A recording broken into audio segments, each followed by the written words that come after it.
Abrem-se as cortinas, começa o espetáculo. Aqui no Jogada que Marca, o teu melhor espaço para falar de marca e esporte, onde os dois universos convergem para crescimento, para fomento das modalidades, para crescimento das marcas, né? Uma plataforma sensacional que é o esporte. E aqui cada programa a gente traz um cracaço para falar com vocês. E hoje o nível ficou um pouco maior, pessoal. A gente está falando aqui de FIFA, Conmebol, grandes eventos, muita história do marketing esportivo. A gente está falando hoje com Ailton do Prado. Ailton, muito obrigado pela tua presença aqui, meu amigo. Eu que agradeço a oportunidade, Humberto, e mais do que isso, eu quero parabenizá-lo aí pela iniciativa do programa, porque acho que é muito importante para nós aí do marketing esportivo, do esporte nacional, ter esse espaço, ter essa visibilidade aí para poder estar compartilhando experiências e conhecimento. Perfeito, Ailton. Isso que você colocou é realmente o princípio desse programa. Obrigado pelas tuas palavras. A nossa ideia aqui é levar conhecimento, levar informação. Às vezes eu tenho uma grande marca, quero aportar no esporte e não sei por onde começar. Às vezes eu sou uma entidade, também preciso captar recursos. Como é que isso funciona? E assim, pessoas como você, que são catedráticos do esporte, que tem uma grande jornada, pô, pra gente é um orgulho ter você aqui de coração. Obrigado pela tua presença. Ailton, vamos começar aqui, nosso primeiro quadro do programa, falando sempre aqui do Palavra de Craque. Como é que você começou? Como é que você entrou no esporte? Conta um pouquinho pra galera da tua história. Claro, com certeza. Eu acho que assim, acho que eu sempre brinco que acho que começou muito antes. Meus pais sempre me incentivaram muito desde criança a praticar esportes. Eu acho que na verdade começou aí. Também brinco que eu nunca fui bom de nada, mas eu sempre pratiquei muitas modalidades esportivas, Humberto. Então assim, eu sempre tive Tamo presente, junto. sabe? Eu joguei tênis, eu joguei basquete, eu joguei vôlei, era no clube, era na escola, eu sou natural de Campinas. E aí eu fui percebendo isso, que chega um momento que amadurece, né? Depois na vida adulta, naquele momento de transição, de escolha de carreira, até com um pai engenheiro, o que você vai escolher. E aí até, né, um momento assim que você precisa realmente tomar decisão, acho até uma coisa prematura, né? Nossa, a gente muito jovem tem que decidir o que vai 17, fazer. 18 anos, decidir a vida toda, A vida né? toda, mas assim, o esporte para mim sempre foi muito presente. É um negócio que eu gostava, eu me sentia muito à vontade de estar ali. E aí eu acabei realmente optando pela educação física.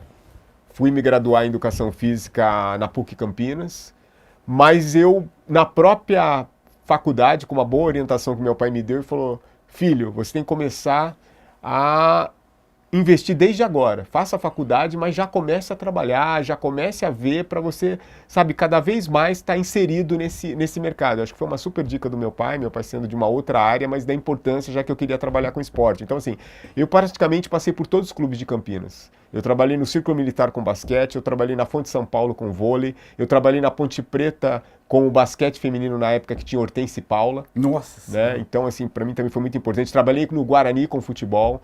Depois fui ser o gerente de esportes do Clube Concórdia. Então, assim, realmente eu tive muitas oportunidades e muitas experiências até chegar na Escola Americana de Campinas, onde eu fui trabalhar num esquema mesmo modelo escolar, mas no modelo americano, né? Onde você tem muito mais valorização, onde eles pensam o esporte de uma maneira diferente. E aí, tornando uma história longa, curta, o trabalhar com a Escola Americana de Campinas me proporcionou a possibilidade de eu ir fazer uma pós-graduação na Universidade de Nova York em marketing esportivo. Isso em 1996. Né? A gente estava muito lá atrás ainda, onde a gente brinca aqui que a gente ainda... Né, a estrada de marketing esportivo aqui ainda era uma estrada de chão, né? Então a gente precisava né, buscar essa pavimentação. Então foi uma oportunidade singular na minha carreira. O grande desafio é você ir para um mercado tão desenvolvido e voltar para o seu e conseguir fazer esse paralelo, né, para você não se tornar aquele cara chato. Não, porque nos Estados Unidos é assim, cara. Nos Estados Unidos é assim, mas a nossa realidade é outra. Servir de inspiração, não de reclamação. Né? Exatamente. De como é que você consegue adequar, como é que você consegue utilizar a aplicabilidade de algumas né, das experiências que você teve lá no nosso próprio mercado. Então isso foi... Né, eu acho que essa minha história, minha trajetória no mercado. E aí, de cara, quando eu voltei dos Estados Unidos, eu fui logo trabalhar numa das principais agências de marketing esportivo do país, que era a Koch Tavares, né, uma pioneira, né, que começou trabalhando com os eventos de tênis, porque tinha uns dois sócios que eram ex-tenistas, Luiz Felipe Tavares e Thomas Koch. Depois eles também trabalharam, desenvolveram a modalidade do beach soccer no país, né, juntamente com a Rede Globo. Foram também super importante no desenvolvimento da modalidade do vôlei de praia, até ele se tornar olímpico. Então, assim, eu estava no lugar, eu estava na hora certa, no lugar certo, muito jovem. Então, ali foi minha primeira escola, né? Eu vi muita coisa acontecendo, aprender a lidar com televisão, que era a Rede Globo, que é uma referência, lidar com diferentes tipos de esportes, o trabalhar o esporte ao vivo que você faz também, você sabe que é diferente, é um outro time, né? É uma outra... você tem uma outra linguagem, você tem uma outra exigência, você precisa estar muito acostumado a trabalhar sob pressão, porque o ao vivo não te dá a oportunidade de você refazer, então você tem que, né, você tem que estar ali, você tem que resolver naquele momento.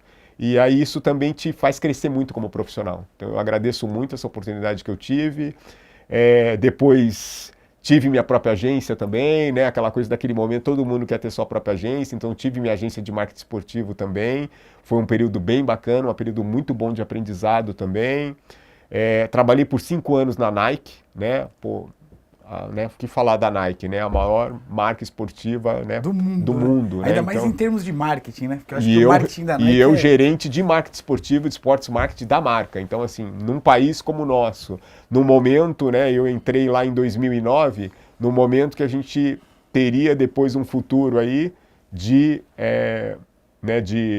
Copa do Mundo e depois Jogos Olímpicos no país, né? Então, assim, tinha muita coisa acontecendo, o Brasil era muito referência, né, naquele momento para a marca, né? Ele era um mercado muito estratégico por tudo que ia estar acontecendo nos próximos anos, né, naquele momento. Então, assim, foi também mágico você trabalhar numa marca dessa, onde você tem os melhores profissionais, você tem os melhores atletas. Então, a gente ia 2, 3 vezes por ano para os Estados Unidos, para o headquarter, que era lá em Beaverton, né, em Portland, no Oregon. Então, tudo isso foi algo que foi acontecendo na minha carreira de uma certa forma até natural, né? Porque as coisas iam acontecendo.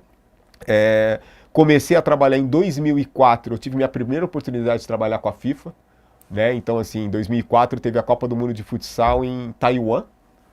E aí agora, recentemente, né, o ano passado eu completei 20 anos trabalhando em eventos FIFA, que em 2024 eu fiquei 40 dias no Uzbequistão, sendo responsável pela principal sede lá, que foi Tashkent, da Copa do Mundo de Futsal, né, que o Brasil ainda se sagrou campeão. Foi muito especial isso também no momento, apesar de que ali a gente trabalhando para a FIFA, a gente tem toda uma neutralidade, mas, né, o coração não muda, né? Então o coração é brasileiro. Então, assim, foi muito especial ali, a gente, depois de 20 anos, está participando de um evento FIFA, né, celebrando 20 anos, e aí você ainda ser coroado ali com um título mundial, né? E a gente sabe a importância que tem o futsal no nosso país, não só em âmbito profissional, mas o quanto ele é importante em todo esse desenvolvimento da base, não só do futsal, como do próprio futebol, né? Porque a gente tem essa prática do futsal nas escolas, até por uma questão de espaço também, né? Muito mais fácil, quadra, né? De tamanho da quadra, muito mais fácil praticar o futsal do que o próprio campo, então ele serve muito de base para nós, para o nosso desenvolvimento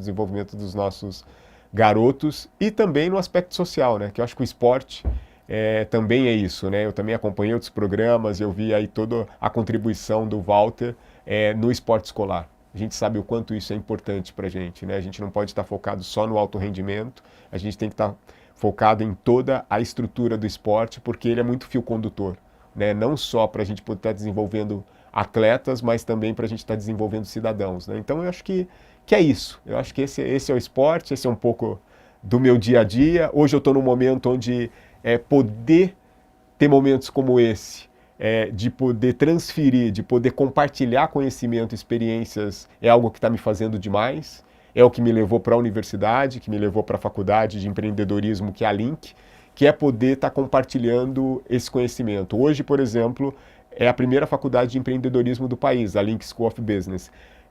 Qual é meu compromisso hoje? Uma das minhas metas é que todos os alunos da Link, futuros empreendedores, saiam conhecimento e sabendo utilizar as leis de incentivo ao esporte. Sensacional. Cara, é algo assim que, gente, são 800 empreendedores lá, então é um compromisso que eu tenho com eles. Falei, gente, se vocês tiverem o conhecimento da lei, souberem utilizar a lei, seja ela estadual, federal, ICMS, imposto de renda, ok. Quantos de vocês vão utilizar, mas o importante é vocês conhecerem e poder multiplicar, né? Poder replicar esse conhecimento, né? Às vezes você como empresário, talvez na sua empresa você não possa utilizar um ou outro, mas que você possa também estar compartilhando esse conhecimento com seus pares, eu acho que é parte da nossa contribuição também, e isso é algo que está me motivando demais, Humberto. Nossa, sensacional. Inclusive, fazendo aqui até uma informação nova, a gente esteve aí na comemoração dos 15 anos da lei, aproveitando o gancho, da lei de incentivo ao esporte paulista.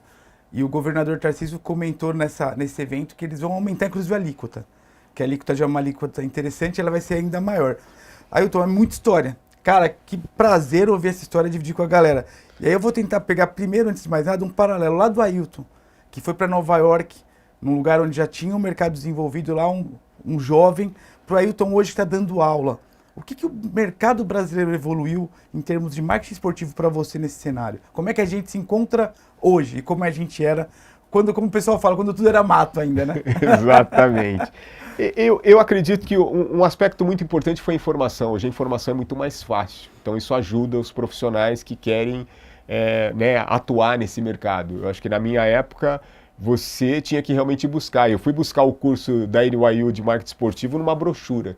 Né? Você não tinha como acessar assim, né? Então chegou uma brochura, eu olhei lá e você tem que mandar uma carta e aí ver se você ia ser aceito. Então tudo era muito mais, muito mais complexo, muito mais burocrático, né? Então assim, eu acho que esse é um aspecto.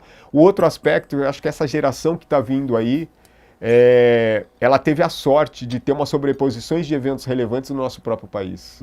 Isso eu acho que também ajudou não só na capacitação deles, mas também na cultura. Porque a gente teve desde um Pan-Americano em 2007, depois a gente teve uma Copa das Confederações, a gente teve uma Copa do Mundo, tivemos os Jogos Olímpicos, teve Jogos Militares, então assim, teve muita coisa de relevância mundial acontecendo no nosso país. Então eu acho que isso para eles...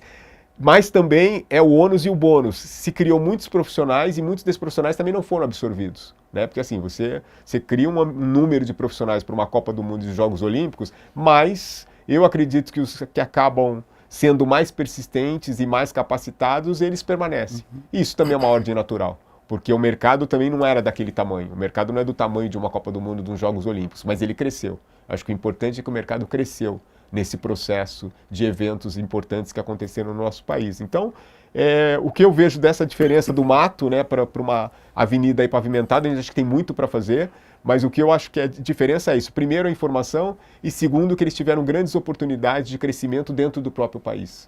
Coisa que a gente, para buscar esse nível de excelência, a gente tinha que buscar lá fora. Aí, pegando a tua história mesmo, conta um pouco sobre isso, e serve aí para você que é jovem e está assistindo o programa, de referência. Veja bem, os profissionais estão aqui. E assim como o Ailton que viajou para fora e voltou e soube se adaptar, às vezes também, Ailton, você não entende que tem que ter uma adaptação desse público.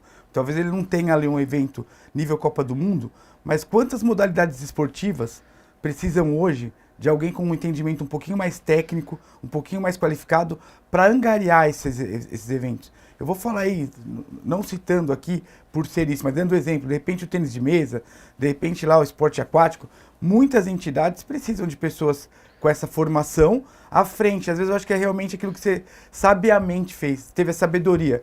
Opa, eu aprendi alguma coisa e vou aplicar isso para fazer alguma coisa elevar.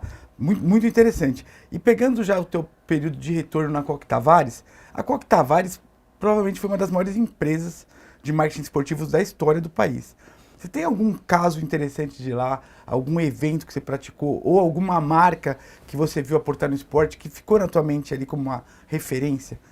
Cara, eu acho que o trabalho que foi feito, tinham marcas ali que realmente foram muito importantes. O próprio Banco do Brasil, o trabalho todo que ele fez com o tênis ali, Brasil, né, com o Rio Open, esporte, né? A gente pensa em esporte, então eles assim, e mais do que isso, acho que era o envolvimento que a gente percebia, não simplesmente de ser o patrocínio, mas de estar ali junto mesmo, né, de ativando a marca, de fazendo não parte. Não só a comunicação. Não, acho que co-criando ali, co-participando mesmo de todo o desenvolvimento de um projeto desse, como por exemplo, o próprio Rio Open. Então assim, agora, o que eu falo de Coque Tavares para mim era um sonho, assim, era meu MBA, porque assim, em um café você, sabe, um café que a gente tomava ali, você tinha um Rui Viotti, que era parte da, né, sempre foi a história da televisão brasileira, foi um dos primeiros a trabalhar com esporte, né? Então, assim, então a gente tinha muita gente, muitos profissionais muito capacitados lá, então Fernando von Orts, Fúvio Danilas, o próprio Ricardo Tradi, Bacalhau, eram pessoas do meu, eu um garoto ali, um jovem,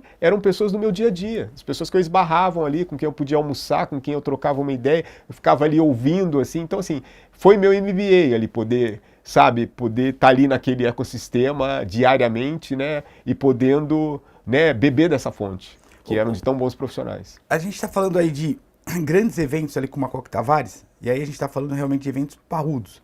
E você falou muito da TV. Me veio aqui a questão aqui, o quão impactante é a TV quando ela chega no evento esportivo?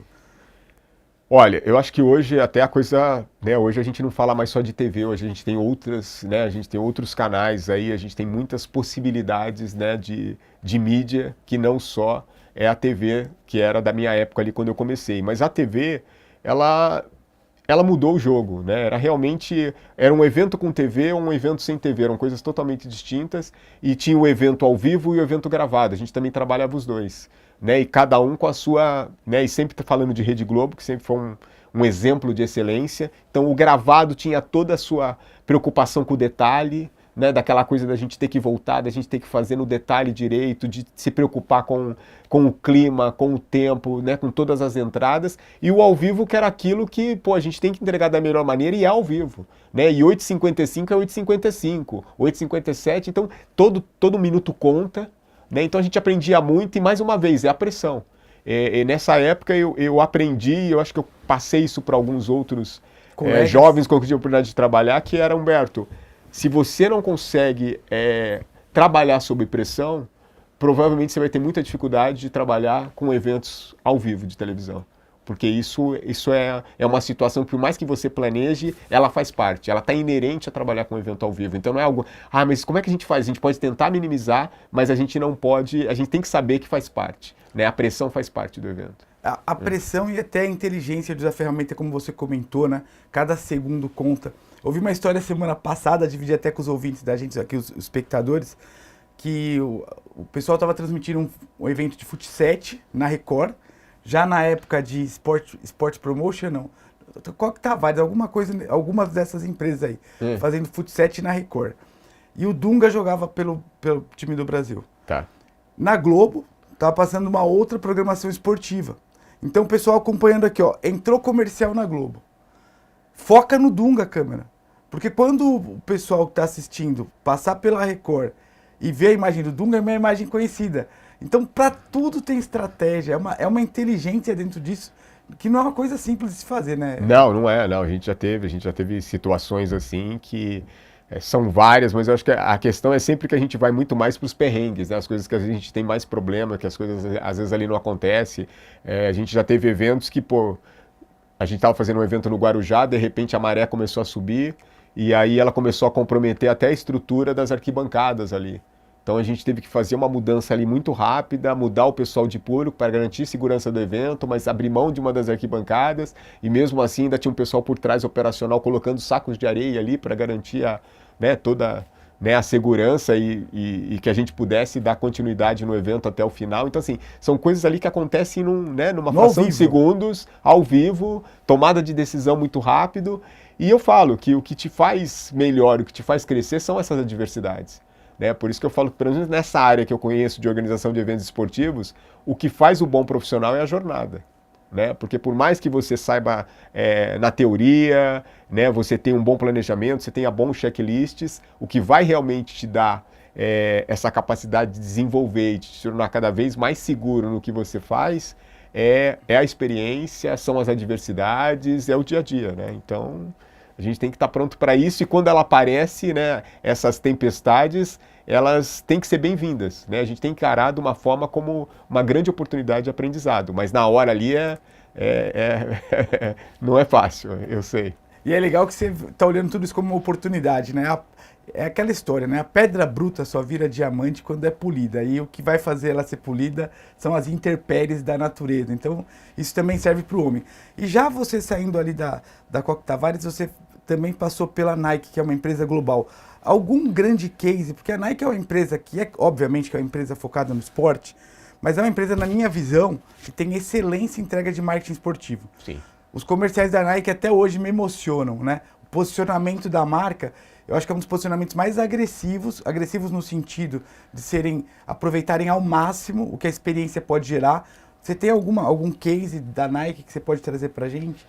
Um atleta ou evento que seja... Cara, tudo que a gente... eu acho que depois de trabalhar com uma Globo, eu acho que isso também me ajudou muito. Quando eu fui para uma Nike, é de você estar mais preparado e aí você saber ainda chegar lá e perceber que o sarrafo ainda é mais alto. Porque assim, tudo é muito bem planejado e tudo precisa acontecer da melhor maneira possível. Então assim, eu tive alguns exemplos. Um exemplo para mim que é muito clássico foi a vinda do Kobe Bryant para o Brasil. Então assim, a gente foi responsável por essa vinda dele aqui e assim... Minuto a minuto, tudo tinha que ser muito bem planejado, desde o trânsito, desde os eventos que ele ia participar, de onde ele ia parar, então questões envolvendo segurança, envolvendo os eventos, quem que ia ter contato com ele, então assim, tudo isso é de uma complexidade enorme, é um trabalho de equipe, é um senso de coletividade, e no final, a hora que você vê isso acontecer e dar certo, né, então isso... Pô, é bárbaro, né? E aí a gente sempre teve oportunidades de, antes de ter que implementar no Brasil, de ir lá fora. Então a gente participou de um evento em Nova York que era um festival de basquete, de muitas coisas acontecendo ao mesmo tempo, inclusive a seleção brasileira também estava lá. E aí tinha, ao mesmo tempo que tinha evento acontecendo no Madison, tinha um evento acontecendo no Hook Park, que é um clube, né, que é um espaço tradicional em Nova York, onde o pessoal vai jogar numa quadra outdoor. E aí a gente levou a seleção brasileira para jogar lá, enquanto estava tendo jogos de seleções no Madison, estava tendo evento no Radio City Hall, também em Nova York. Então assim, a gente levou tudo a seleção 23, tudo ao mesmo tempo e muita coisa acontecendo, envolvendo espetáculos de música também. Então você aprender como é que isso acontecia de uma forma simultânea com uma equipe parruda como era a equipe da Nike, isso também foi para nós um super aprendizado e é a hora que a gente começou a ter uma sobreposição também de eventos acontecendo aqui, muito em decorrência de Copa do Mundo, de Olimpíada, a gente estava preparado, porque aí muita coisa acontecia, a gente teve que fazer muita coisa com o Ronaldo sempre foi uma marca global, então assim, toda vez que pensava em Ronaldo, como é que a gente vai, né, como é que a gente vai ativar o Ronaldo? E ele sempre foi um atleta global, então todo o cuidado também era com esse mesmo cuidado, né, que a gente tinha dos eventos que aconteciam lá fora. Então assim, também para mim foi as reuniões que a gente tinha anual de todos os gerentes e diretores de marketing esportivo da marca, cara, você entrava numa sala assim que você olhava e falava, cara, pô, é um sonho estar aqui. Né? Então os atletas que iam dar speech pra gente lá, de ter uma conversa, sabe, ali bem próximo ali, né, de Sharapova, de Serena, de Kobe Bryant, de outros atletas, né, Michael Jordan, então assim, cara, é um mundo para quem ama esporte, assim como nós, né, dois amantes do esporte, eu falo que é a Disney World, né? Você tá ali no headquarter da Nike, vendo as coisas acontecer ali, né, os prédios também são muito inspiracionais, porque no hall dos prédios você tem uma memorabilia de alguns atletas. Então tem o prédio do Michael Jordan, aí você tem todos artigos dele que contam a história dele. Você tem o da Serena, você tem do Tiger Woods. Então assim, cara, isso sabe, para nós, mais uma vez, é uma Disneylândia, né? A gente fica ali, a primeira vez que você vai no headquarter, eu acho que você não consegue muito estar preparado para trabalhar. Aí depois você se acostuma, você aterriza um pouco, mas a primeira vez realmente acaba sendo muito especial. O que me chamou muito detalhe aqui que você colocou do minuto a minuto, né? Sim. Então assim, imaginar você ter uma celebridade, uma estrela dessa no evento. E gente, ó que legal, tudo que ele falou aqui até agora de nomes, Sharapova, Kobe Bryant, Michael Jordan, vocês já ouviram falar centenas e dezenas de vezes. Não só pelo legado esportivo que essas marcas representam, esses atletas são marcas também, mas por quão bem trabalhado é o storytelling da carreira dessas pessoas. Então aí você pega aí o Michael Jordan, hoje atleta da Nike vitalício, o Ronaldo que você citou aqui, também é um atleta vitalício. Então, que legal você trabalhar com isso. E a marca tua, aí você fala, nossa, mas a minha marca, talvez hoje não possa investir em algo assim. Mas o Michael Jordan, lembrando lá atrás, ele não começou como Michael Jordan, nem o Kobe Bryant. Então aqui também tem um estímulo para vocês que estão acompanhando o programa, a investirem nesses jovens atletas que um dia podem ser o Michael Jordan da tua marca. Vale muito a pena fazer um trabalho desse como? Procurando pessoas como o Ailton, procurando profissionais do mercado que possam te dar a orientação correta em termos de parte atlética também, de evento ou de modalidade. Outra coisa, Ayrton, você falando ainda nesse período de Coque Tavares, Nike, essa questão toda, você falou lá na época de Coque Tavares de lançamento de modalidades. Você tem essa experiência também, você viu o beach soccer nascer. O que você pode contar pra gente de quando uma modalidade não tem mídia ainda e ela começa a ser desenvolvida, planejada? Hoje o beach tênis está aí bombando também, né? Mas você viu outras modalidades nascerem assim, né? Eu acho que uma das vantagens do beach soccer na época que ele foi criado depois da televisão. Então, como modalidade criada depois da televisão, ela teve toda uma estruturação feita já considerando a televisão. Exemplo, eram 3 tempos com intervalos. Então, assim, os 3 tempos é muito mais para você ter um break a mais. Né? Então você cria 3 tempos de 12 minutos, com 2 tempos de intervalo, e tudo isso cabe numa programação de 1 hora, que também é algo muito adequado, principalmente na época, para a TV aberta. Então você tinha uma programação de 1 hora, com 3 tempos de 12, a abertura, 2 intervalos, e depois um final, um encerramento, e você está ali, de um esporte dinâmico. Então, assim, essa é a diferença. Modalidades que vieram depois, a gente percebe que elas se adequaram à televisão. Você percebe um voleibol, a gente é do voleibol da época da vantagem. Né? Vantagem para cá, vantagem para lá. 4 horas de jogo, então a coisa levava muito tempo. A gente também é da época que o tênis, que continua sendo uma modalidade que a gente não tem, com uma imprevisibilidade de tempo para terminar, mas foi introduzido o tie-break. Né? Antes o jogo ia, enquanto não tinha, né, a diferença de 2 games, o jogo não acabava. Né? Aí você introduziu o tie-break. Então, assim, tudo isso vem numa de conseguir realmente se adequar para o modelo de televisão, para o modelo de transmissão, né? Então hoje a gente tem uns canais específicos, né? Até de modalidades, canais de golfe, canais de, né? Hoje a gente tem uma Sport TV que transmite quase que totalmente em um dos seus canais voleibol. Então a gente percebe que sim, mas quando a gente traz para outras e a gente quer falar com um público mais amplo que só o aficionado da modalidade, a gente realmente precisa, essas adequações foram muito bem-vindas, né? Para a gente poder conseguir, né, trazer esse produto num modelo que pudesse ser entregue para um número maior aí de telespectadores. Tá aí a Kings League, né? Dentro do que o Ayrton colocou, né? Uma modalidade, uma variação, uma vertente do nosso futebol society, mas que eu acho que está totalmente construída para streaming mesmo, né? Já está pensando na plataforma, começa 1 contra 1, tem interatividade, aí daqui a pouco tem o pênalti do presidente, tem uma cara. Ele é todo interativo, né? Já pensando na plataforma. E uma linguagem muito jovem, né, Humberto? Eu acho que cada vez mais essa linguagem jovem, ela veio para ficar, sabe? Essa geração que está vindo atropelando aí, quem não se adequar, então é isso. E você vê até as grandes entidades que têm, claro, um pouco mais de dificuldade também tendo esse olhar. Né? Você ter os Jogos Olímpicos, eles trouxeram o skate recentemente, o surf, com essa ideia também de poder estar atraindo esse público jovem. Se a gente pensasse lá atrás de trazer o surf, imagina, nunca, mas, né? Cara, você depende da natureza, e se não tiver a onda, como é que vai ser? Cara, eles tiveram que se render a modalidades como o surf, como o skate, porque são modalidades jovens, né? E isso é importante, né? Nessa mudança que a gente está passando, essa mudança ela vem, então, quem se adequar primeiro, porque é algo que vai acontecer. Né? Não depende de querer ou não. Né? Ela vai acontecer, ela vai atropelar, e aí a gente percebe que realmente a Kings League, para mim, é um exemplo mais clássico. Né? Um exemplo lindo de presidente, de modalidade, que é o que o jovem irreverente gosta de ver. Aquele, né? Eu acho que a gente é um pouco mais tradicionalista ainda, né? Tem um pessoal que ainda... não, lógico, é natural. Né? Meu pai tem 80 anos, meu pai... Ele ainda gosta muito mais de assistir no modelo TV normal, né? Eu acho que ele tem dificuldade de assistir no streaming, por exemplo, um jogo de futebol. Mas isso é a exceção. Eu acho que é o pessoal realmente mais tradicionalista. As mudanças vieram e elas vêm e a gente precisa estar preparado para se adequar a essas mudanças, porque eu falo que a época de todos nós é agora. Essa coisa de não, porque na minha época, não, a época de todos nós é agora.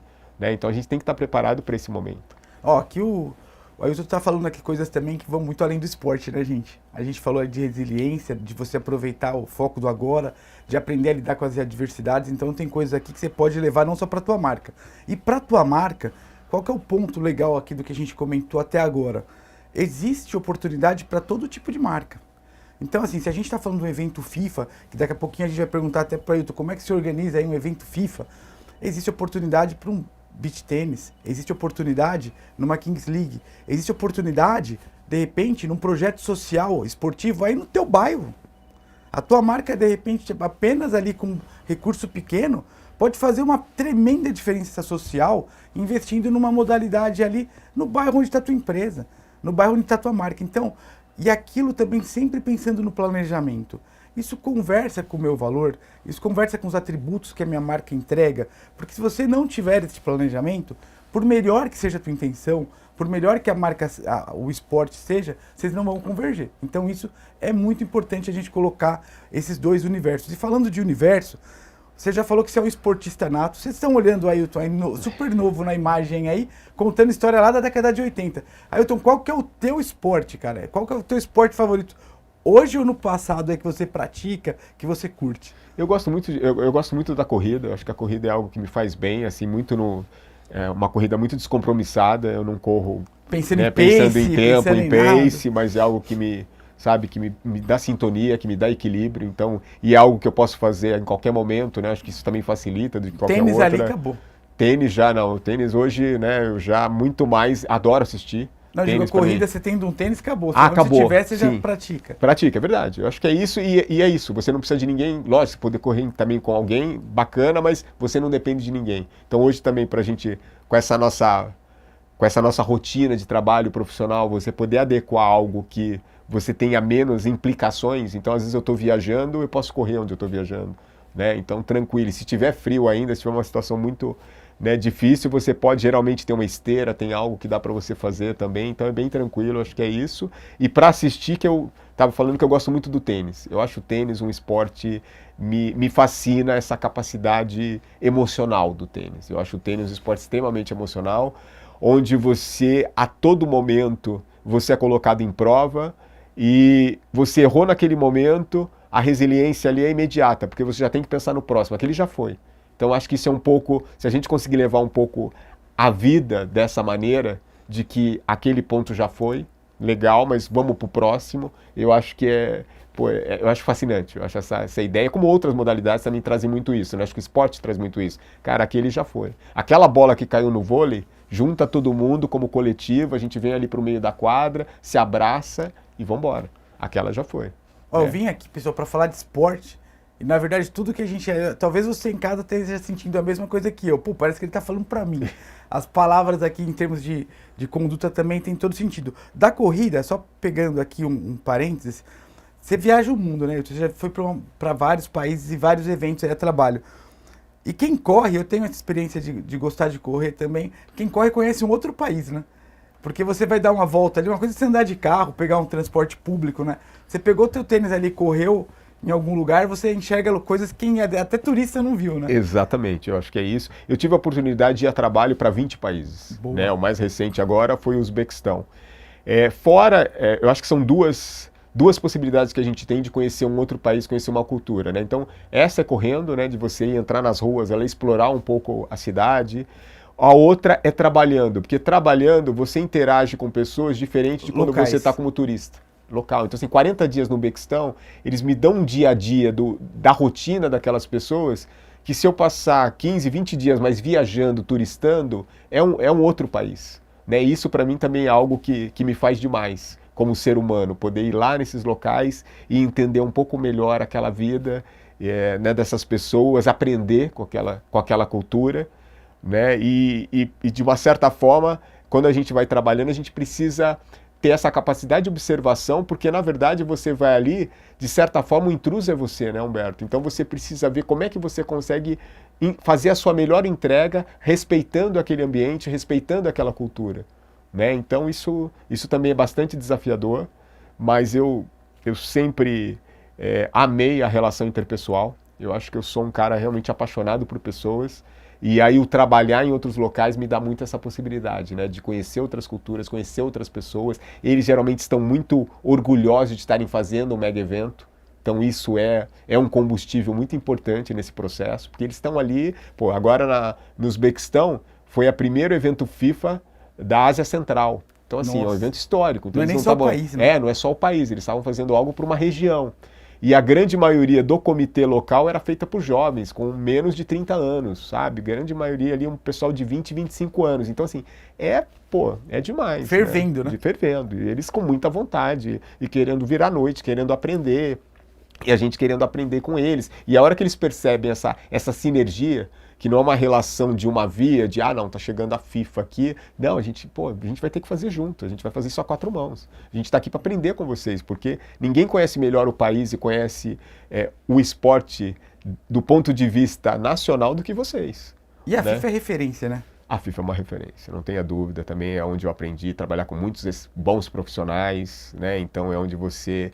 E onde você tem toda a infraestrutura necessária para um evento. E aí eu acho que é onde a gente de vez em quando precisa trazer para a nossa realidade. Eu acho que antes de trabalhar a FIFA é muito importante, como você mesmo sugeriu, ir participar numa outra entidade, porque isso é o processo de crescimento também.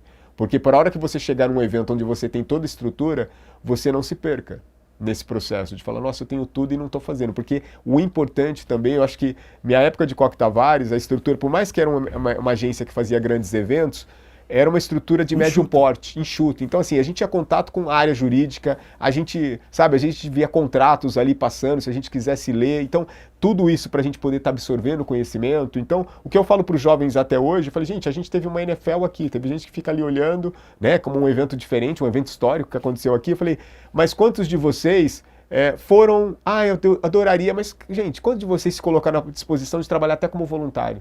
Cara, é um evento que passou.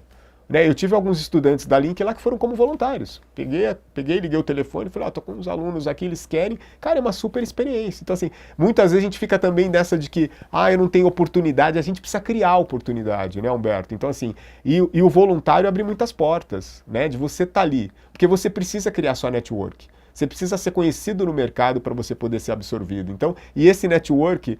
Por mais que tenha LinkedIn, tem todas essas plataformas, esse cara a cara faz toda a diferença. Com certeza. Né? Eu acho que esse dia a dia de você estar ali, de você falar, nossa, eu trabalhei com você, olha, eu estava lá na NFL, eu vi você fazendo um trabalho super legal, estava ali cuidando dos carros ali, mas fiquei sabendo, você era o head da operação, que legal. Então isso eu acho que faz a diferença e é a minha principal recomendação para quem está querendo ser inserido no mercado. Então vá para o mercado. Vocês já se doe para o receberam aí, mercado. A dica de mestre foi antecipada aqui, tá vendo? O Ailton já deixou uma dica de mestre e vou contar um case aqui que provavelmente o Ailton conheça muito melhor do que eu. Mas lá na Confederação Brasileira de Soccer Society, um dia apareceu um jovem lá, essa história que conta é o Marcelo. Ótimo. Apareceu um jovem lá e falou, eu quero fazer um curso de arbitragem, eu quero entrar no esporte e tal. Fez o curso ali, era o cara mais interessado do curso. Perguntava, estava interagindo sempre. E esse cara chegou ali e falou, gostei de vocês, eu queria uma oportunidade de trabalhar aqui. Quase que trabalhou voluntariamente na confederação. Trabalhou na confederação, acabou entrando num evento da Coque Tavares, Sim. Passou pela Coque Tavares, se desenvolveu lá e hoje está na FIFA, que é o Daniel Robles. Né? Exatamente, hoje ele é responsável, ele é o diretor da sede, né, toda a operação, ele é responsável pela Copa do Mundo no México. Tudo que vai acontecer no México lá tem ele como responsável. É um cara que hoje é meu amigo. Conheci ele através do Society, trabalhando num evento de Society, pela relação que eu já tinha com o Marcelo. Eu, na época, estava na Coque Tavares, gostei demais da atitude dele, do potencial, e aí eu convidei para fazer um evento comigo. Então, aqui o cara que convidou, tá e vendo? aí convidei ele para fazer um evento comigo, era um evento até no Guarujá. E aí, depois disso, o resto é história. Ele, mais uma vez, quando a pessoa tem capacidade, tem comprometimento, né, e se empenha naquilo, né, dali foi só o início. Né, a gente acabou até trabalhando um pouco, de vez em quando ele até me cobra isso, porque a gente trabalhou um pouco, aí apareceu outras oportunidades, eu recebi um convite, acabei saindo da Coca, então a gente trabalhou muito pouco junto. Mas ele ficou e aí ele criou toda a sua trajetória profissional que o levou aí em eventos. Tive a oportunidade de estar com ele num evento da FIFA em 2023, que nós fizemos juntos fizemos a Copa do Mundo Sub-20 na Argentina. Então isso foi muito legal. Ele estava responsável pela sede principal, né? Ele estava lá em Buenos Aires e eu estava em Mendoza. mas foi algo legal, depois de Trocaram tantos anos, figurinha. a gente poder estar trabalhando juntos novamente, a gente sempre se encontra, é meu amigo. Minha filha estava na formatura da minha filha em dezembro do ano passado, viajou para lá para estar na formatura, então assim, é uma relação muito próxima e eu acho que isso também é um legado que o esporte nos proporciona, que são amigos, né? A gente acaba construindo umas relações que elas vão além ali só do profissional, a gente acaba se tornando amigo e isso é um legado, é um privilégio. Ah, legal. E falando em legado, eu gostaria que você contasse um pouco pra gente do teu momento atual. Porque assim, você falou um pouquinho sobre a Link, e eu acho que isso também é construção de legado, né? Pegar toda essa história, toda essa bagagem e estar nessa fase de conseguir ter um tempo específico, não é simplesmente ali no dia a dia do trabalho, é ter uma pasta ali dentro de uma universidade pensando nisso. Conta um pouquinho pra gente disso, Ailton. Não, eu recebi esse convite em 2023 para poder dar aula nessa instituição que eu pouco conhecia, mas aí, num primeiro momento, quando eu conheci, me foi apresentada, eu realmente fiquei ali, sabe, fiquei fascinado, porque é algo diferente, né, uma faculdade de empreendedorismo, né, então um modelo diferente que eu acredito muito, eu acho que a gente precisa cada vez mais formar empreendedores. O Brasil Né? carece disso. O Brasil carece de empreendedores, eu acho que eles precisam, a gente então falei, cara, pô, é aqui.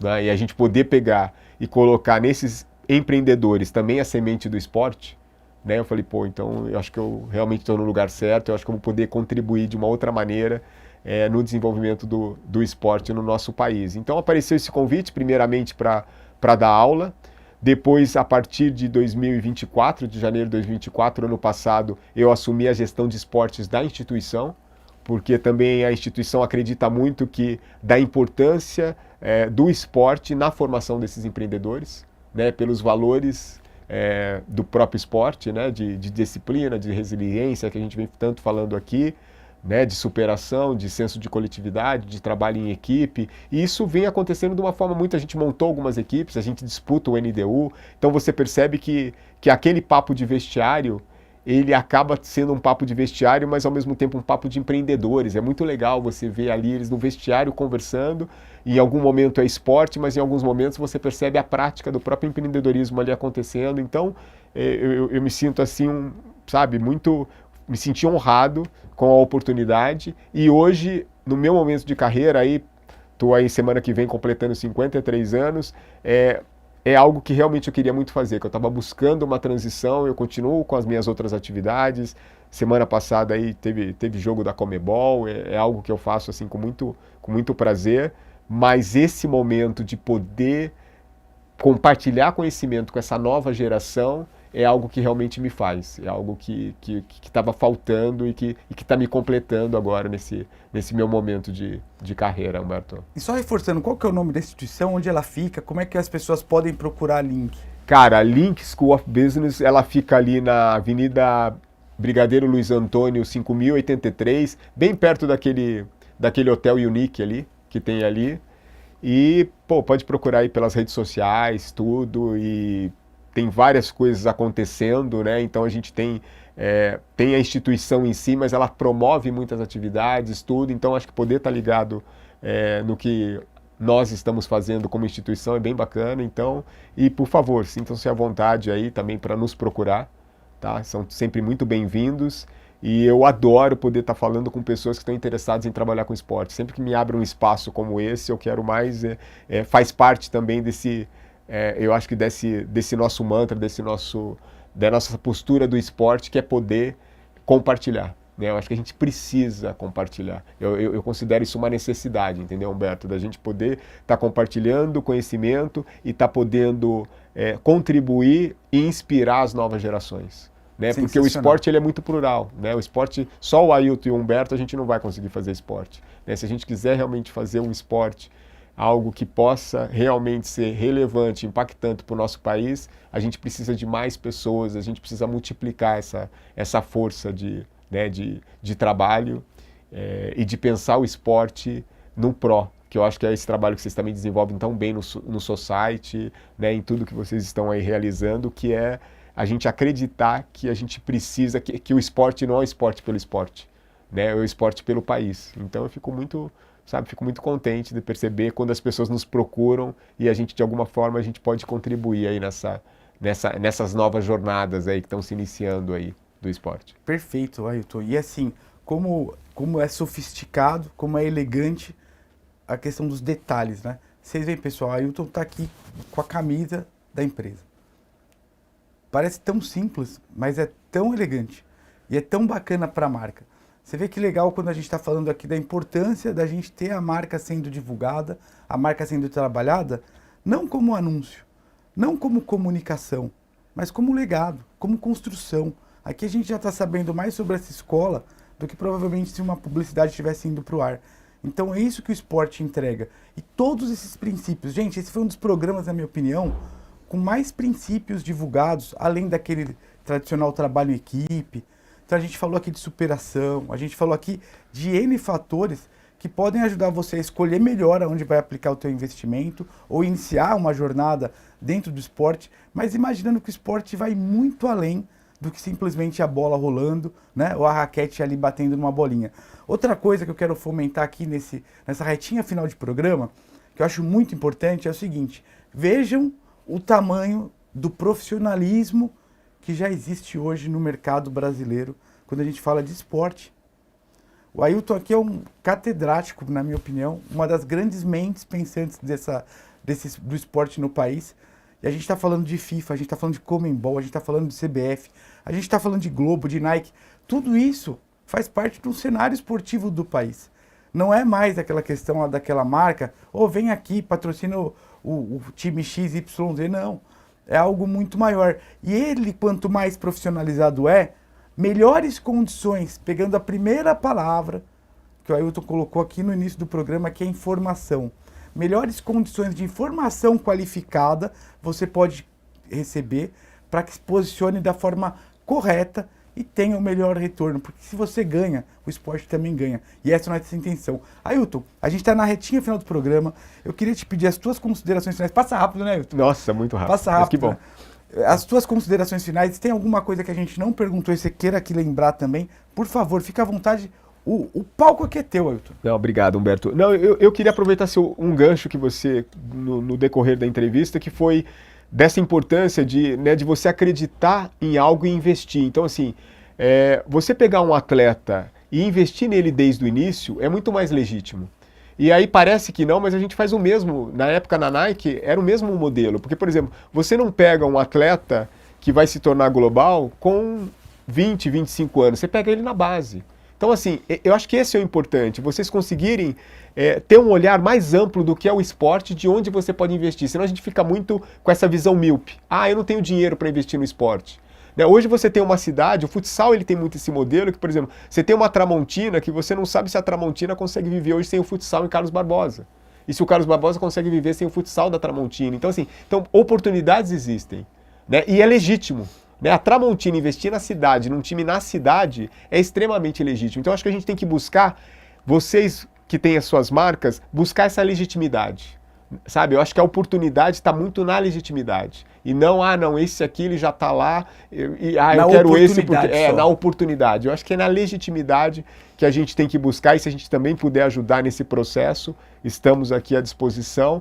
Mas é isso, mais uma vez, agradecer demais a oportunidade. Esse trabalho que você está fazendo é um trabalho que agrega muito para nós, profissionais que queremos ver cada vez mais o esporte brasileiro crescendo. Então eu quero agradecer demais aí a oportunidade, e eu sou seguidor e assisto os programas, e eles também para mim acrescentam, e a gente percebe assim, eu tive a oportunidade de alguns deles inclusive, a gente percebe o quanto o mercado também ele interage, a gente perceber que muitos deles a gente já teve contato. O próprio Lucas Cairo eu conheci na DHL, hoje ele está na Toyota, então a gente já se esbarrou aí com o Walter, que é uma referência nos esportes escolares, Não dá para falar em esporte sem falar em Maeda do Centro Olímpico, e outros aí, pelo que você trouxe ou vai estar trazendo aí, eu vou estar sempre acompanhando. Obrigado, Humberto. Já tem um programa novo no ar com o Marcelo, que foi o cara que a gente tem que agradecer aí sempre, que conectou a gente com o Ailton, senão a gente não estaria aqui hoje tendo essa oportunidade de ouro. E, gente, de verdade, eu acho uma oportunidade de ouro poder receber um conhecimento desse de uma pessoa que tem essa história e pôde dividir com a gente. E reforço também aqui essa palavra final da questão do que você colocou da marca não ser apenas oportunista, Sim. mas ter esse posicionamento aí. Estive em Carlos Barbosa, estive na fábrica da Tramontina e comprei minha camisa do time lá dentro, lá, porque lá tudo respira esse universo. Que belo exemplo que você trouxe pra gente, Everton. Como toda a tua conversa aqui foi sensacional. Pessoal, eu vou agradecer aqui vocês que vieram até o final, né? Curtam, compartilhem. Agradecer também aqui o Bonetti, o pessoal da ABC da Comunicação, tudo que vocês estão vendo aqui é feito no estúdio da TV Vesa, no ABC, sensacional, toda a infraestrutura, muito obrigado. E convido vocês a compartilhar, comenta, critica, elogia, divulga aí se você gostou, se fez sentido, pra gente deixar o programa cada vez melhor, cada vez mais da tua cara. Muito obrigado e até o próximo Jogada que Marca.